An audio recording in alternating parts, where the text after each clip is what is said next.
Okay.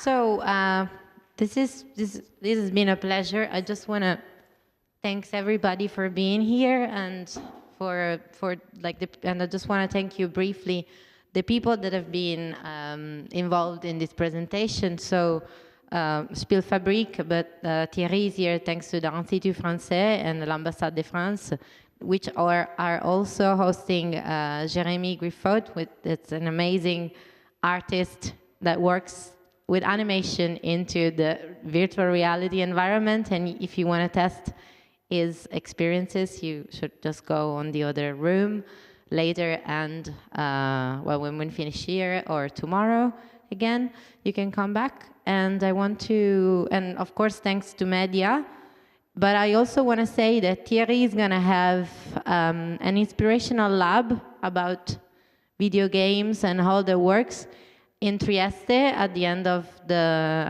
January. It's for Venice Midwest Market, which are also partner of TSFM. So if any of you want to enroll for that lab, please just send me an email, and we will provide you, like, with it's already expired, the registration on the website, but they're still open for people that are here today. So just, come to me, and I will mark that information. I have to thank media for this amazing program. So I call on stage Silvia Sandrone from the CED Italia MEDIA Torino. For people that doesn't know, Creative Europe this year, we've been talking with Silvia for a few years now about we always do an appointment in the frame of XR and new technologies, especially, but it's been a few years, so we were discussing that the fact that games would have been under the same umbrella, the same strand of funding for media that will have soon unite video game and immersive experience. So we start talking about what, we're just kind of trying to get ready for, when that will happen. And then we presented what the guidelines for the call would have been. Then we presented the call, and we finally today present the results of the call. So of the first call, second call now? Okay, so it's the second. Third one. Okay. Okay, thank Please, you, Carla. Silvia. Yeah. Hi, hello everybody. Yeah, I will sit. Hello everybody from Creative Europe Italy Media, which is very well represented today. I'm here with my colleagues Sara Bellinazzi and Francesca Messina, who are both in the room, and also me and Sara will be available for one-to-one afterwards in case you would like to know more. As Carla said, we as Creative Europe Desk Media based in Turin, we have been a partner of TSF&M for quite a long time, and this year we decided to focus on video games and immersive content call because, in fact, we are convinced that video games are such an important part of the European cultural landscape for their creative and artistic dimensions. So I will give you just a very short presentation of the call. I don't want to be to be too boring, because of course this is the bureaucratic part of the panel today, and I'm very happy that after this short presentation we'll have some beneficiary studios of the last call. We had such a good result in Italy because it was the country that had the highest number of selected studios, 7 studios. So we are very proud of that, and it was we thought that it was a very nice opportunity to present some of them. So yeah, I can show you some slides. The call for proposal, as you can see, the deadline will be quite soon, on the 24th of January, and this is part of the Creative Euromedia Content Cluster, and there are, of course, in the same cluster, other opportunities for develop any kind of works for a production company, from creative documentaries, feature-length film, TV series, and animation. Just a few figures. As I just said, the deadline will be on the 24th of January, and the result 6 months later, in June 2024, hopefully. If you will be successful, you will be invited to sign a grant agreement preparation in October 2024. The budget, the overall budget for the call is 7 million. Here you can read the main objectives of the call for proposal to increase the capacity of developers, production companies, XR studios, and that develop content with potential to reach global audiences, which is really the main objective of all Creative Europe program. But also one of the main objectives of this call is to increase to improve the competitiveness of the, there is a small mistake, I notice now in the slide, to make the companies more competitive in Europe, and to help them to retain the IP on their works.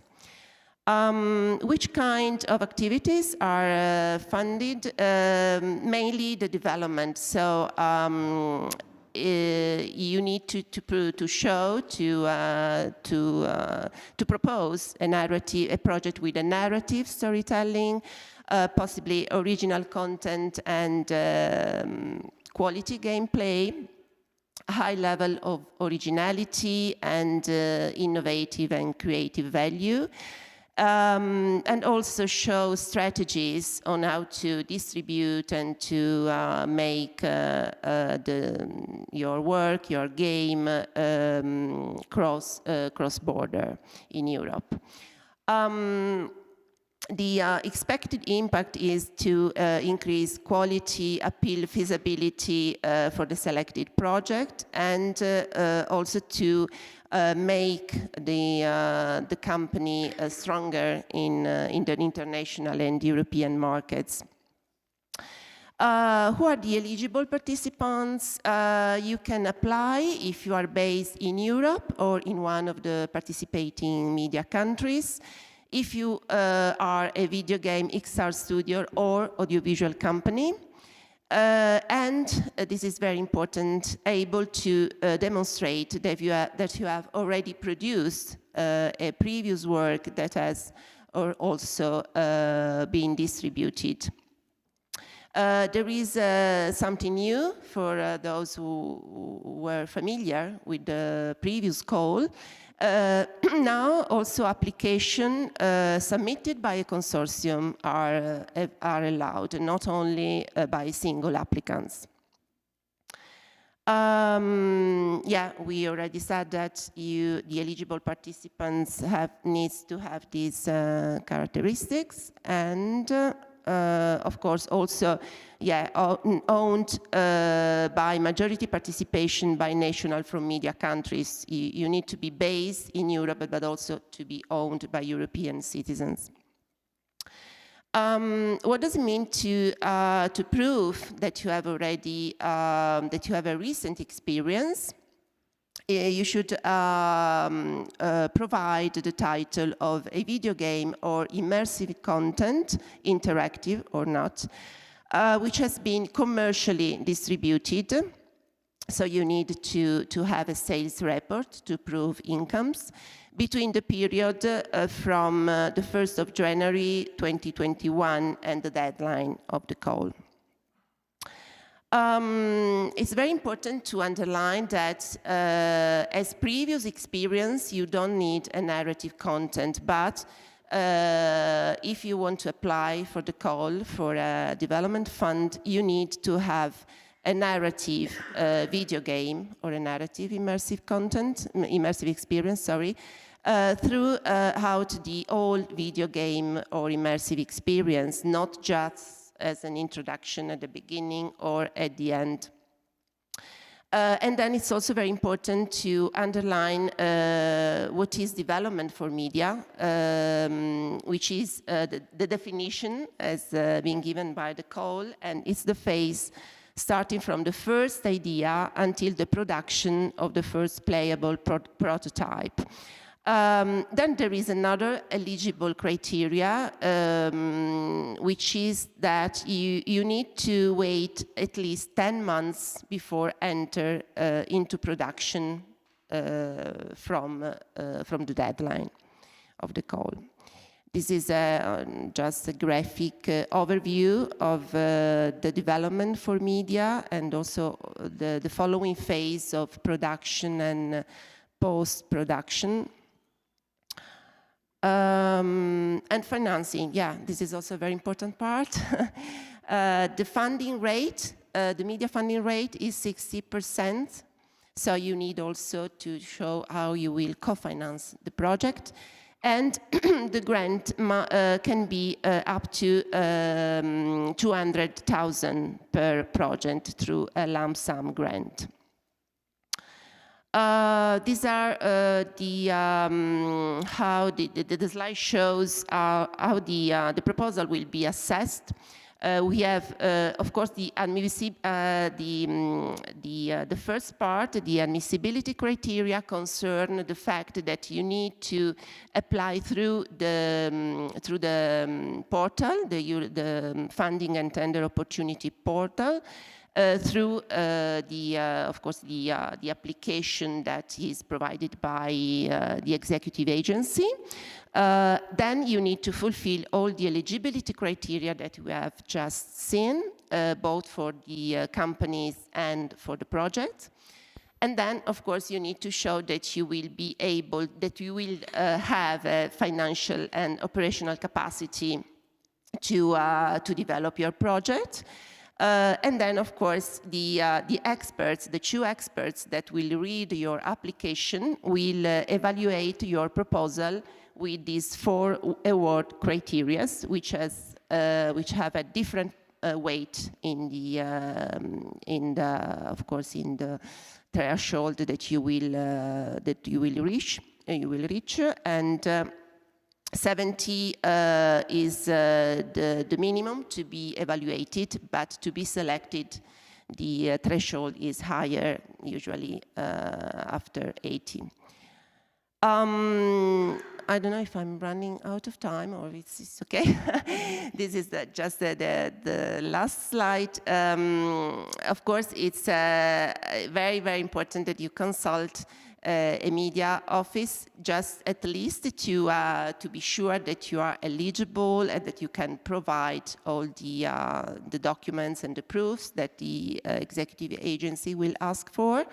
Don't wait until the end, because if even maybe you are already familiar with the call, but it's always important to prepare in advance your application. This portal is not so friendly, so it's for the newcomers. It's really important to start now, at least if you want to apply for January. This is our website, and there are media desks all over Europe, so you can reach your closer media office. And then I just wanted to show that a new study, which has been recently published by the European Commission in, I think it was only 1 month ago, in October, which is called the Understanding the Value of a European Video Game Society. I think it can be very useful because this study shows the economic, cultural, and social impact of video games in Europe. So I invite you to read the study, and hope you will find it interesting. It's also available on our website. Yeah, I think. Thank you. I'm at the end. I think that's all very useful information. And just for everybody to know, the media, like the CED Media Immersive based in Turin, is here. They're all available. It's their job to give advice and to meet people. So, reach out. And also Silvia will be sit in the other room for 1 hour later. So if you have like one-to-one specific question, you can seize this opportunity as well. And I call on stage our awarded. Yeah, sure. Yeah. Yeah, we call them together. So Pietro Righi Riva, Santa Ragione, collaborated us to creating this day. Thank you so much. Pietro's been awarded of media, not this time, 2018, but it's still like a rare case, because what happened this year, and Silvia she told it at the start, but in a slow way, it's like Italy, I think usually for media financing, which Media Creative Europe finance all the audiovisual sector, just for the one who doesn't know, but Italy has a very, very bad rate of financing project. No, I wouldn't say that. But, I'm joking. We are. It's not so bad. We are usually the third or the fourth country in application. No, you're right. We have not so many applications, for instance, as from France and this. We are like a country that applies a lot. Like the application that we sent, and it depends of the calls, But anyway, this it was like absolutely the rate. What Silvia told me is like the rate of this last call was super high. So we had 7 studios that was financed by that received media, and so please welcome them on stage. We have 4 with us, 3 with us today, but 3, 4, I can't remember. But anyway. Stormind Games, Mario Petillo, PR Manager, Tiny Bull from Turin, Marco Mazzaglia is representative, because a lot of people get sick, and Matteo Pozzi, We Are Muesli Milano. Please take a mic and take a seat. And I'm here because the video game industry is still lacking women. So I'm talking to Marco students. We want you on stage. Now, it was just a case that the studio that won only have men available for us today. But, we want this industry to be deeply changed. And I think this is a note for start. So maybe all of you can answer the question, how can you find, we have a studio partner, which is, it's like it's one-on-one. But maybe usually she's the first one, but I'll leave Pietro too. Hello, everyone. Well, thank you for having us. That's a good question. It's not a question I was going to open my panel with, but let's start with that. How do you curate a diverse team? Like for us, it was. So I made a mistake before. We won in 2017, and right from the start, we wanted to build a diverse team. And back then, it was probably harder than it is today, but it definitely was an active choice of reaching out and contacting diverse talent, because if you're just waiting for people to apply, you will find that the majority of applicants are male, white, well off usually, in their 20s or 30s. So if you want to build a diverse team, it's something that you have to research yourself and go online, join communities, find who's making what, and finding artists and creators that are making things that you particularly like, and check out what their background is, and reach out to them and tell them, hey, do you want to work together? So that's how we did it. And do you want to add anything to this? What was your experience in building a diverse team? Well, my experience, hello, and thank you everyone for having me and for inviting me. Well, my experience is a bit peculiar. I'm the co-founder of our studio, and my partner Claudia, she's always very vocal and very active in speaking about diversity anytime we have a chance to do so. For us.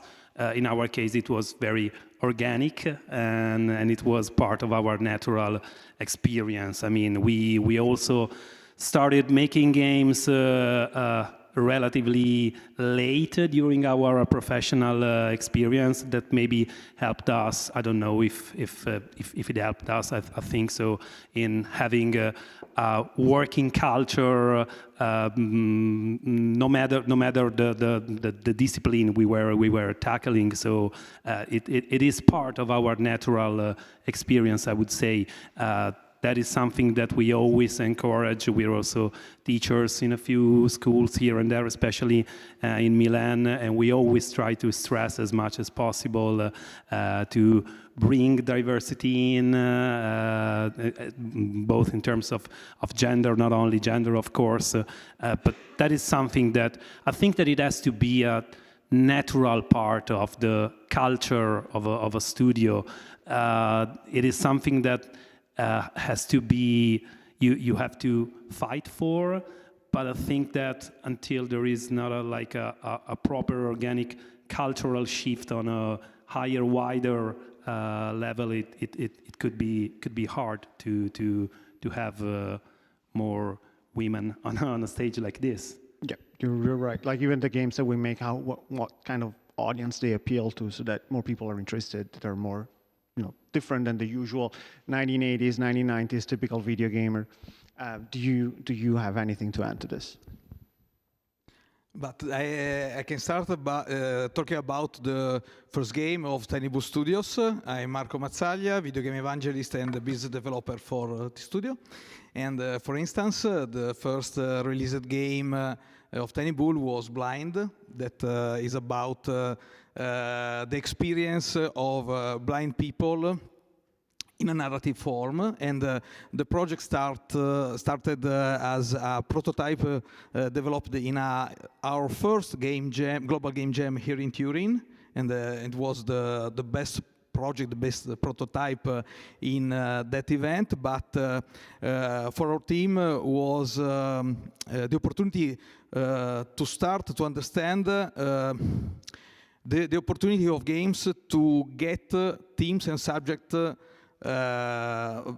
strong and with some impact. For instance, in our last project founded by Creative Europe, the theme was about the management of mourning and the grief starting from an event of suicide.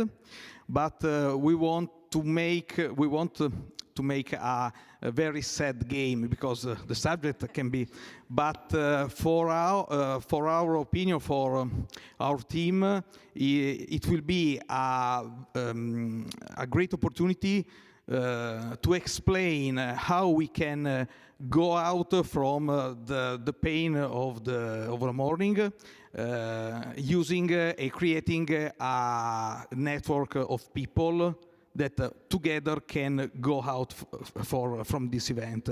And it is not our opinion. The main subject is under the opinion, the official opinion of a psychologist. So a set of psychologists helped us to create the impact of the message for our project. So this is the way of creating game, but important game for us, giving some important messages. Thank you. Mario, I noticed we skipped studio presentations. We come back to it. I think it's a good time to start it, to do it now, as we are introducing the topic. Oh, well, let me add just a few words about the inclusion topic, because Perfect. I think that thank you. it's very important. Yeah, it's very important to speak about this.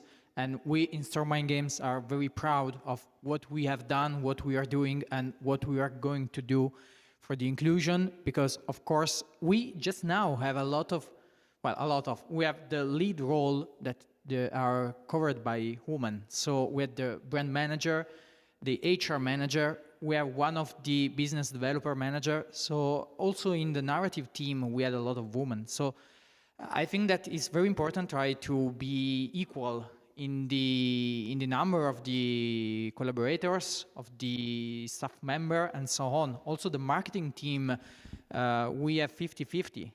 So because as I said before, the brand manager is woman. So of course we are looking to improve this this number and this activity, because for us is a kind of how I can say, it's a very important topic for the future, but also for the present. And our last game was a women's story. So the main protagonist was a girl, and she had a very an history very, very strong, maybe sad, just like yours, but it starts sad, but sadly, but yeah, our start sad and finish sad. No. So it's a spoiler. yeah, it's a little spoiler. It was based on a novel written by a woman. So we are very, very involved in this topic, in this mission, and we have to reach a goal that is a common goal for all the industry, not only for the Italian industry, but I think for all the industry in the world. Thank you. Well, now that we've made clear that we are not part of the problem, which we are, sorry. Yeah, let's introduce the studios a little bit, and so we get an opportunity to start talking about the new projects. And I know we have some slides planned, so I think they start from you, Mario. So No problem, if we can it's get okay. those live. Okay, here we are. So we are Stormind Games.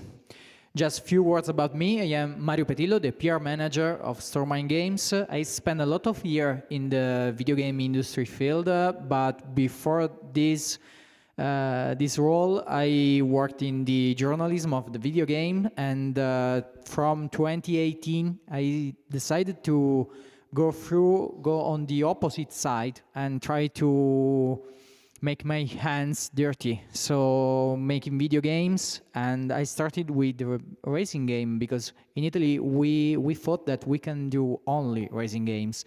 No, it's false, sorry. And so from the last year I am in Stormind Games as PR manager, and we are doing a lot of cool stuff. Yes, you know, if I say it, I don't know how it could be true, but I hope so. So Stormind Games was founded in the 2016 in Catania, near Catania. So we have sea, we have food, and now we have also gaming industry. And was founded by Antonio Cannata and Federico Laudani. And a thing that we are very proud of is that we are full independent studio for the video game. So we have no participation, I don't know, any kind of other company that has some part of Stormind Games in their asset and so on. We are Stormind Games and nothing else. We are a AA studio, and we have more than 100 people working in our studio. And a very important thing, we are working in an hybrid situation. So you can work from home, you can work from the office in Catania if you want to see the sea, or if you want to stay in Milan and you hate the sea, you can stay in Milan. It's okay, no problem.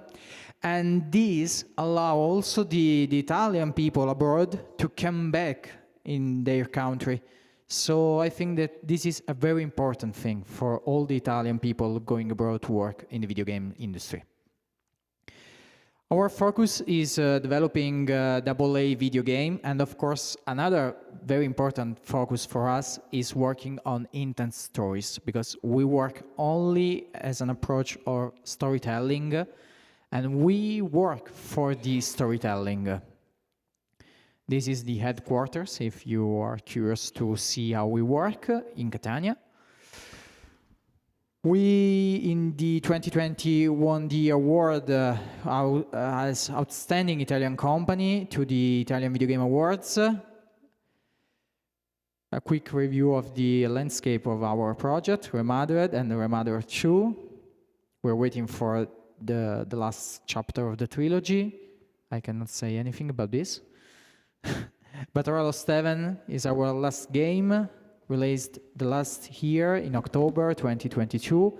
published by Team 17 and available on PC, PS4, PS5, Xbox One, Xbox Series XS, Nintendo Switch, and Amazon Luna, now also in Italy. Amazing. Some accolade vote.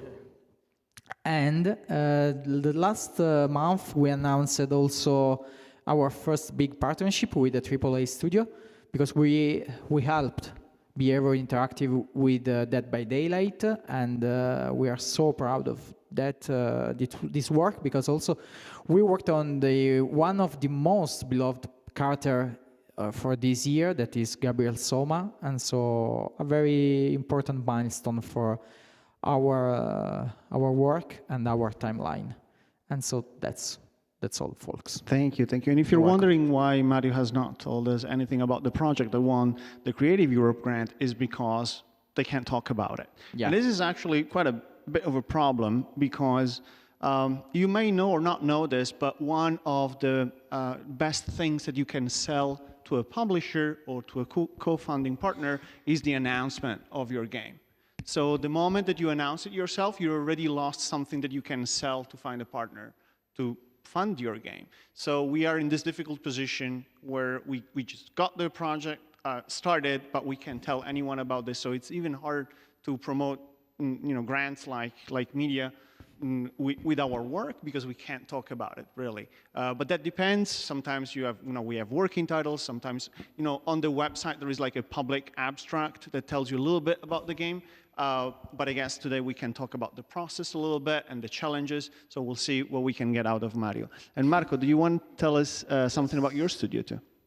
I guess you're next. Yeah, let's see. No.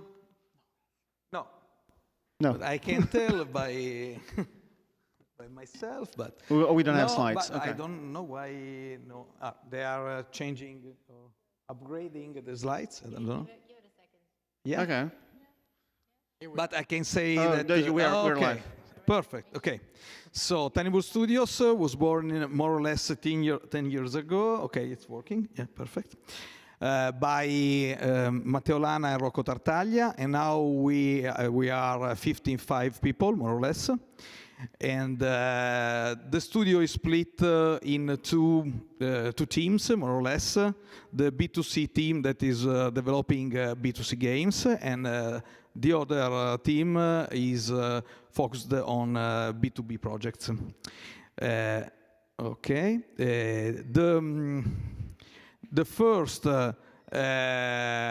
are a fully featured team, so we can develop all the project by ourselves without the support of any other external people. And our methodology is Scrum and the using of agile development, as any other studio can do usually. And the first commercial project were, as I said, Blind, a virtual reality game for console, PlayStation 4, and for Steam VR and HTC and so on. But the history of Blind is very interesting, because it started as a prototype, then we decided to create from this prototype a fully retail game. And then we focused on a special theme and subject for the next project that was Omen Existio Plug. It was released in 2018. The theme is a game focused on Lovecraft theme. Is a narrative game. Is a sort of choice, but with some RPG feature. So it's very easy to learn, hard to master, because if you want to get all the different endings. Next projects that we are working on, so the Omen Existio number 2, set in 2017, and the project will meet again that won the last Creative Europe.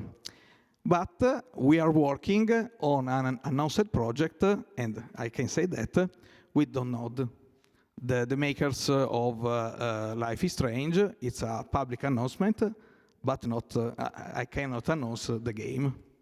Was that also, because I know you won Creative Europe twice. Yes, in 2012 we won Creative Europe for the first time. In 2020, sorry, 2020, and I can stop that. We made the prototype, and we found the publisher. Okay, you can say. Okay. That's it. That's it. Yeah. Right, because again, we said before there are not many opportunities to fund prototypes, but this is one. Like, this is one of the very few opportunities where you go with just an idea and you get money to do your prototype, your vertical slice, the first part of yes, the game in fact, production. the experience of 2020 project, it's, in my opinion, the complete experience of a creative use. So we developed the prototype, and with this prototype, we found the publisher.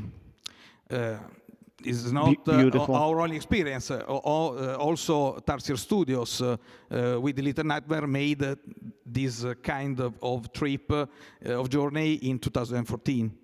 So it's a use, but it's the reason of Creative Europe. And just a quick tip. If you have a first experience in Creative Europe, please find a consultant expert in creative media. Because the first time I made Creative Europe, I was in a company that used a consultant, yes, in European proposal, but not creative media proposal. And in my opinion, it was not so good. In fact, we lost. Okay. And 3 years after, we made by myself without a consultant, but I learned and I won with another company. So it's better find the right consultant if you want a consultant. Thank you. Do we have a presentation also for the Are Muesli, just to give you a full panorama of the studios? Thank you, Marco. Well, I have a question later on working with consultants, so we can talk about it a little bit more. The bad one, if you want to say that's the most interesting. Well, let's go with Are Muesli. I can say a lot of stuff. Okay.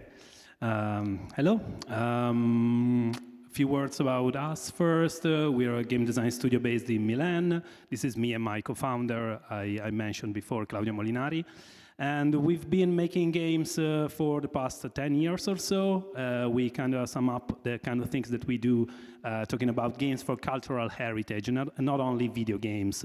Our first game was this one here. It was a choice-based visual novel, if you will, video game back in 2013, Cave Cave Deus Videt. It was about Dutch painter Hieronymus Bosch.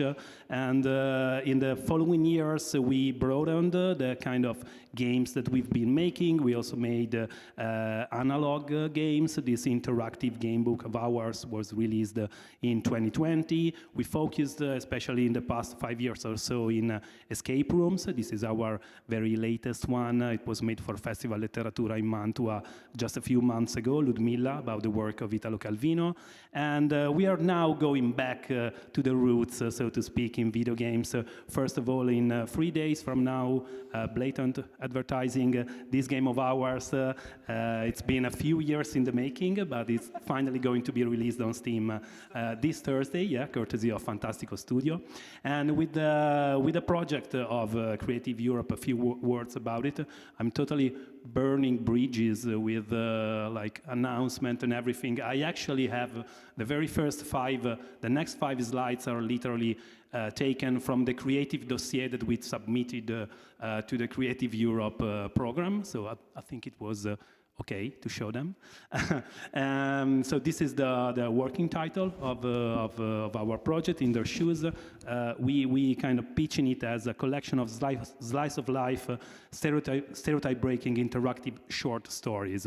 As I was saying, these are literally the first 5 pages of our creative dossier. We started with this quote by Kurt Vonnegut, a writer that is dear to me, and that it was about what we see as a creative responsibility that we have of using the time of total strangers, players in our case, in a way that they will not feel that their time was wasted. There's a few reasons why we chose this quote. One is, sorry, the fact that the concept and the prototype that we are currently working on is a collection of very short interactive stories. So the length, the very short length of the stories was one of the selling point of the creative proposal. And together with the theme that we try to tackle with this prototype, with his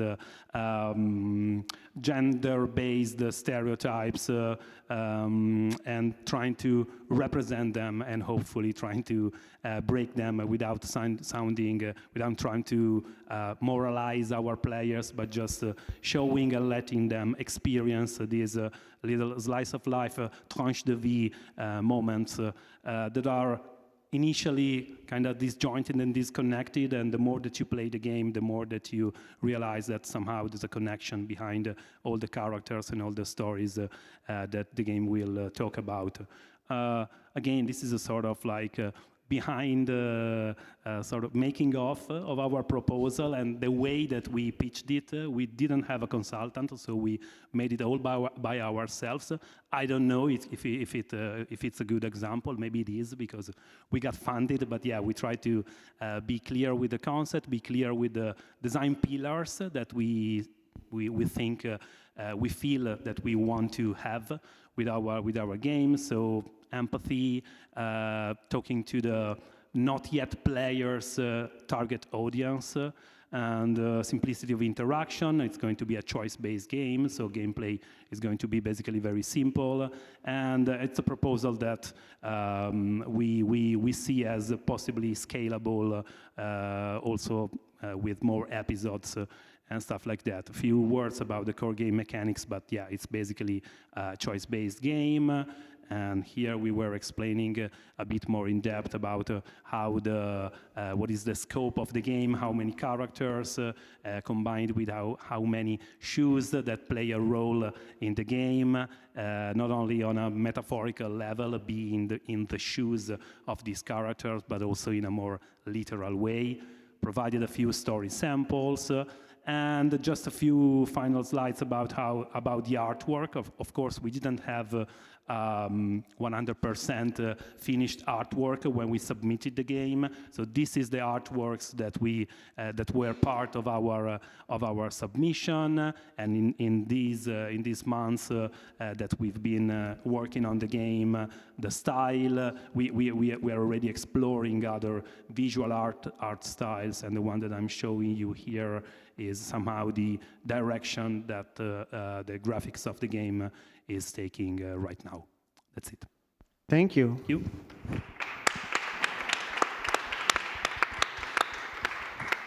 And thank you so much for showing this part, because whenever we talk about submitting to these programs, there is also this focus on, the bureaucratic requirements and, submitting the right number of team composition, the budget, the planning, but there is so much about the creative design and documentation that needs to be developed before submitting, and we usually don't see it. So people that apply don't know the quality level that you need to reach before you can get a grant, because when you get chosen, you don't just get chosen because you did everything right. You also need to have a very compelling, very well-made proposal. I know this because in the past, we won in 2017, but we tried again, I think it was 2019, and with this project, we were really proud of it, but then we did not get the grant, and it was not because we didn't have all the bureaucratic part of it right, but it's just the idea was not developed enough. It wasn't interesting enough. And I would also say that this program is one of the very few that gives you interesting, usable feedback on your ideas. So when the time comes in June, for example, this year, you will not just get an email that says, "Hey, you got the money."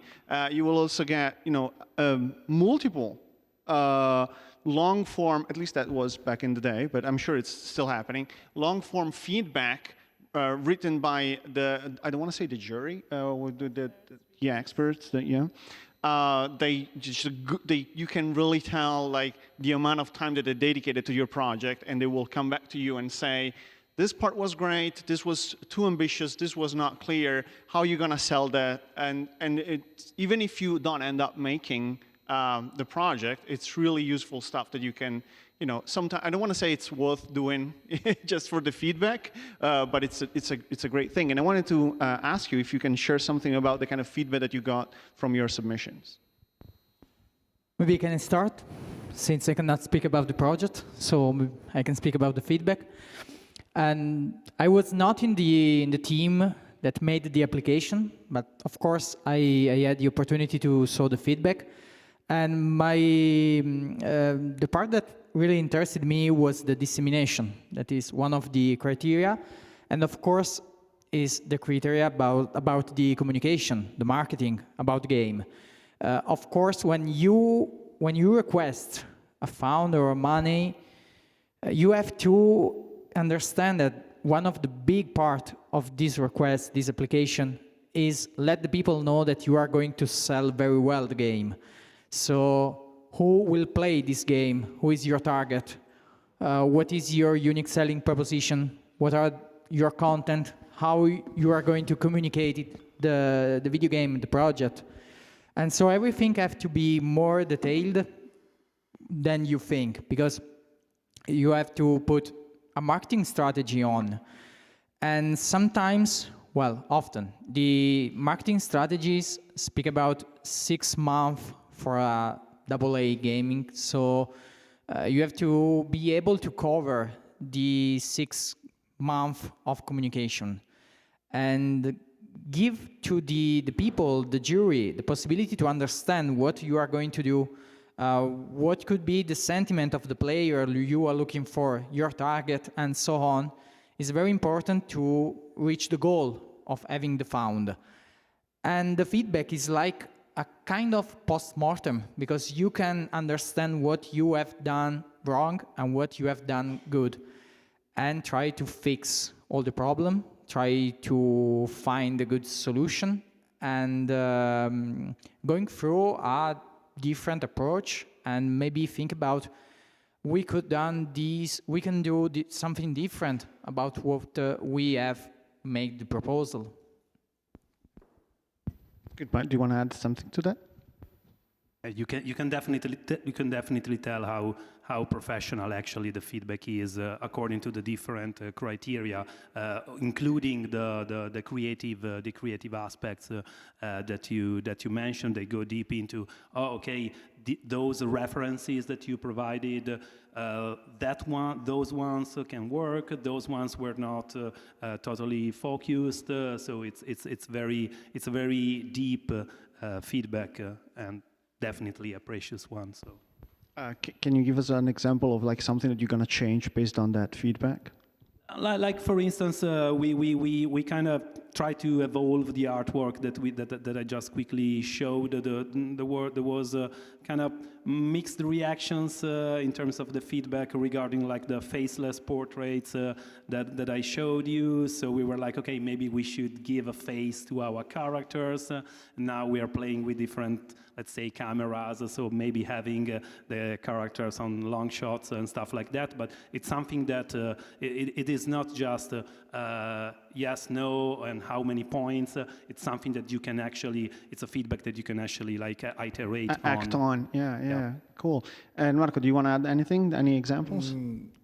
No, I have more or less the same opinion of Matteo and Mario, but maybe we need to write meaningful sentences for each part of your project. For instance, the opportunity to have this analysis by the experts, push your group to write or create each slides or each part of your project at the best way. Because you know that every single team part of the project will be analyzed in depth.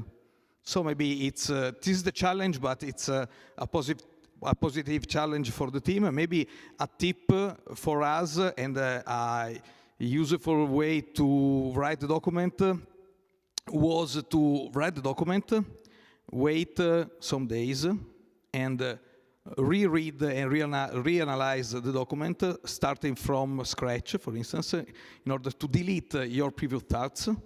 And as you are reading an external document. And also propose your document to other people, internal or trustworthy people, but just to catch a view from external in order to simulate the set of experts. So you're saying that before submitting, you've shown your submission to many people and they gave you... Please do not submit the last evening or the last... Well, everyone's going to submit the last evening. Yeah. Nothing's going to change that. Yeah. Pietro, let me add something, because I think most of them are here to better understand how this works. And I saw the feedback about the communication and the marketing field, and there was sentences about the fact that my team, the team that made the application, didn't mention the social media strategy. And, well, I didn't do the application, so it's not my fault. Obviously. You're out of that. Yeah. But the most important thing about this is that you have to understand that the jury want to know what you are going to do with the social media too. So newsletter, DM, social media again, everything, also the Steam community, all that kind of stuff is very important for you to understand that they want to know, but also you have to know what you are going to do. In the last year, very last year, I found a lot, when I was a journalist, I spoke with a lot of indie team that say a lot of stuff like, oh, social media, no, it's boring, I don't use them, I don't know why. You raised the hand? One of them. Yeah. Okay, one. Amazing. And every time I told them, no, social media is very important because you have to sell the game. If you made a game and you stay playing it by yourself and no one else, what are you doing? You're right. Yeah. Why? That's a good point. Yeah. So please, is a very, very important thing, this. Pay attention to the social media, to the communication, to the marketing, newsletter, Facebook, Instagram, Twitter, X, sorry, and TikTok, and so on. It's very, very important. It's a really good point. Actually, if there is one critique to this program, is that they just get you started. Yes, they give you feedback and they want you to think about what you're going to do once your game is complete and you're selling it, and they want you to show that you have a plan for it, for distribution, publishing, for making your money back, but then you're basically left on your own. And in fact, there are very, very few opportunities to actually market and distribute the game that are, co-funded or helped. So like most of these programs, and even the things that we saw before with Thierry, are for getting the game started and getting the game made, but then getting the game sold is a whole another problem, and something that I wish our project also had more help with. If there is one thing from the feedback, when I got my feedback for Saturnalia, which is this horror game that we got funded 7 years ago, one of the feedback was like, I think this game is a little bit too ambitious, a bit too big. It took us 2 years to actually make the changes to get it made that we got, suggested in the feedback. And I wish we had listened to that more, I guess, in retrospect. And following from this, I guess my question is, what would have happened to your projects if you didn't get the funding? Because this is something I always wondered about myself. Like if I, because the application process is intense. It's not just like clicking on a page that says, get me money. You got to work for we worked for it for 2 months basically full-time, 2 people full-time for 2 months to work on the application. And at the end of it, you don't just have, like, again, the bureaucratic side of it. You also have a full pre-production document that you can start working on. But then if you don't get the money, what do you do with it? In our case, we would have done it anyway with internal funding. It's a small game, actually. We applied for small amount compared to the maximum amount granted. You can say it's public. Yeah. It's we asked for 45K for on the development. Okay, I was on a development budget of 90K, of course, so the 50%. Development is the prototype again. Yeah, and we would have made it anyway because we were convinced of this game. On top of that, we had also already applied to the tax credit measure here from the Italian government. So we knew that by being granted the tax credit measure, now we really have to work on this game for commercial purposes. So in our case, it was not a choice, but definitely it's going to help us on working on the prototype in a more sustainable way. So yeah. What about you?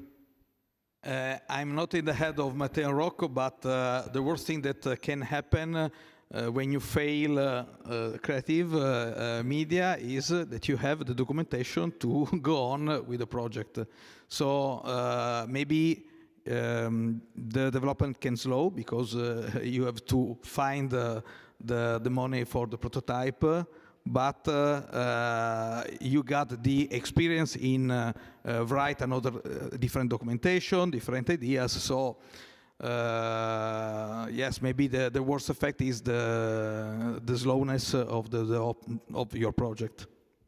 I see. What about yourself? Well, I really don't know, but I suppose that found or not found, we can go on, because for us this new project is a very big deal. It's our first AA IP, so okay.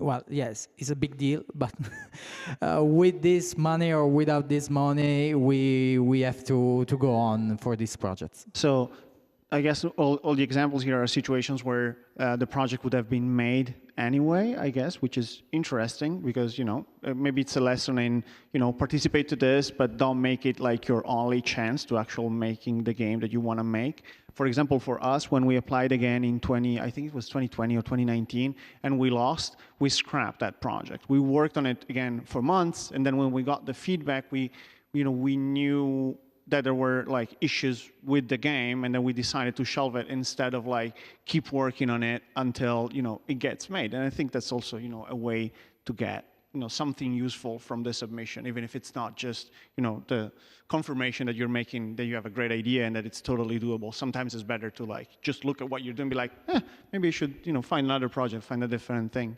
I guess my follow-up question would be, what were the hardest things aside from the bureaucratic stuff in accessing the grant? I don't know. I mean, there's always this. I always feel like other professionals and indie game creators that I know are a bit like scared by the Creative Europe program and applying to that. Honestly, aside from the formal, but purely formal, I'm talking about like how the web portal works. So you already mentioned it before, but the entire process. I mean, you got supported by the Creative Europe desk. I mean, we were not supported by the media desk here in Turin this time. because by chance, basically, we were in contact with the Creative Europe desk in Rome, and they were super efficient in assisting us with the application in a matter of a few hours. I mean, anytime that we had a doubt, they were there to answer, and so you got supported by your creative media desk, and afterwards. Communication with the PM that we got appointed is super smooth, super reassuring. So I don't know, maybe we are again a bit like peculiar because technically we are a social enterprise from a jurisdictional point of view. So we are pretty familiar with applying to funding, making applications and funding requests. So I didn't find it that scary or that difficult. Of course, you have to be committed and you have to do the things as they are supposed to be done. But I didn't find nothing specific that was too hard to be done. Wonderful. And did you say you get assigned a PM, a project manager now from their side? Yeah. Wonderful. We didn't have that back then. So it's like an external producer. Amazing. And she's taking care of Okay. Yeah, especially during the in between period after you've been selected and before you sign the agreement. Oh, wonderful. And they follow you. It's just, it's very helpful that because there is a project manager, a project officer, from the Creative Europe agency staff, and usually they take care of some countries. So you have, of course, someone taking care for Italian projects. And they are very helpful in this phase, which is a very delicate phase, which is called grant agreement preparation phase. So if you have any, sometimes you have to fill in again the same information that you already put in your dossier, but then you have to put in the right place on the portal. So and then you have to prepare work packages before, and then put the deliverables, the outcomes of the project. And so in this kind of things, they are very, very helpful. Yeah. And it's one-to-one communication, so it's not you and the European Union or some faceless bureaucrat. So it was all very reassuring. Someone all physically there for you. Yeah. And I just wanted to add a small technical information that you can always resubmit in case you are not successful. And this feedback, I agree with you, they are so important, and maybe they help you to resubmit in case you were not successful the first time. For me, the scariest moment in the second submission was about the fulfillment of narrative requirements, because we had one project that it was a narrative game. It was very easy to understand, and we would like to put also another game, and it was a collaboration between Santa Ragione and us, if you remember. No. Wheels of Aurelia. No. We tried to submit it. No. No. That you'd done it in the past. I see. Yeah. Wheels of Aurelia is a very nice game that I bought in the beta version. So before knowing Pietro, yes.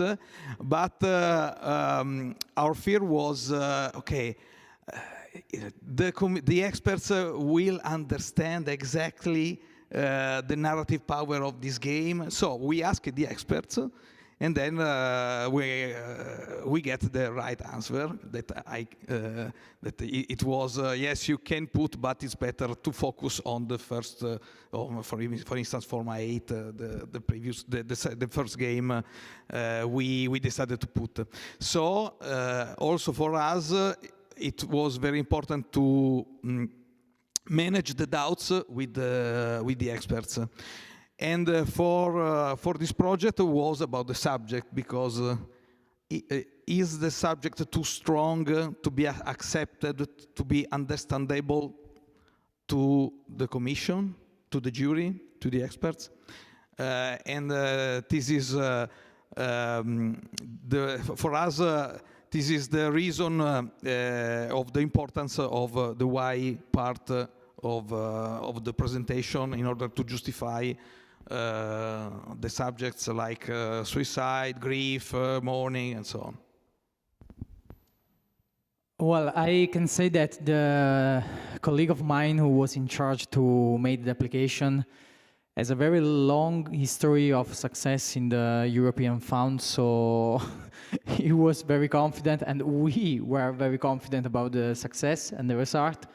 So I don't know if he had some problems, some issues, because it was all in his hands, and so I really don't know how went the application. I'm so sorry, but I am so happy for this. I think there was now that I think twice. I think there was one part of the application that was we were a bit where we were asked what are our like.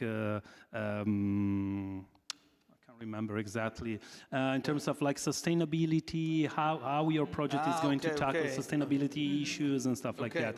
So we literally tried to be as honest as possible. We took in consideration even, we are a small studio and all the 4 or 5 of us are vegetarian. Actually, we literally told so, and I think it was at least a little bit appreciated. I think that is part of the application that comes from the cinema, where probably this issue compared to game development is something that has to be taken in consideration with more like concrete actions. But yeah, that was the hardest part to try to say something intelligent also in this field of the form. If I may jump in, this is very important because in the award criteria that I showed you, there are also 2 important parts of the application form where you have to explain how you can contribute to make a more sustainable industry from the point of view of greening the industry. But also, and I'm very happy that you started with that, there is also the other priority of Creative Europe, which is inclusivity and gender balance. So we have to be sorry today because we are not so well represented but yeah, these are the most important priorities for Creative Europe. So it's very an important part in the application form. It is also worth quite a few points, like 5 points each. Which can make a difference. Yeah, of course. And I saw that it's not a topic about the studio, but also the game. So you have to try to be more inclusive also in the game.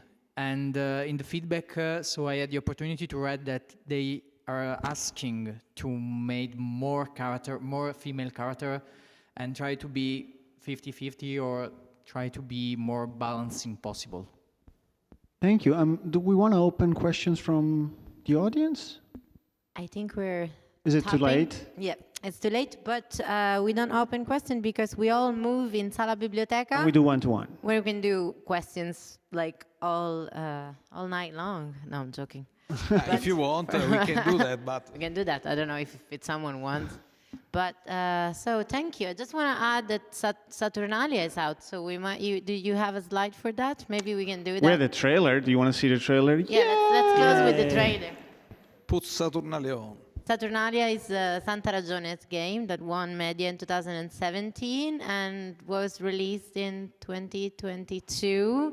And again in 2023. And again in 2023. Just came out on Steam. Just came out on Steam. Let's see. Took 6 years to make, 60 people, €500,000 budget. Set in Sardinia. Also worked with the Sardinian Film Commission. We worked with location scouting for the game. And I get, like our collaboration. Okay, we got it. So it's the... You need to click all the way to there. Let's see. Okay. Oh. Trailer. Lights. Come ti inganni se Possiamo abbassare le luci? Bisogna morire, bisogna morire, bisogna morire. Oh, morte crudele a tutti fedele, ognuno si vergogna a morire. Bisogna morire, bisogna morire, bisogna.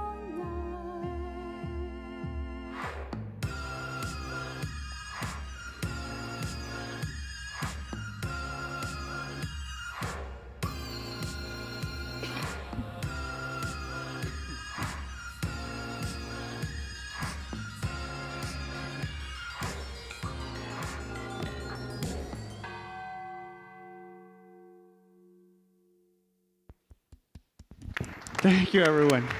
Thank you. So we could keep talking forever, but I thank you, our panelists. Thank you, Silvia. Thank you, Pietro, for managing this discussion. Super interesting. And please, everybody, follow me in Sala Biblioteca so we can ask your question. And please don't be shy. Thank you. Thank you.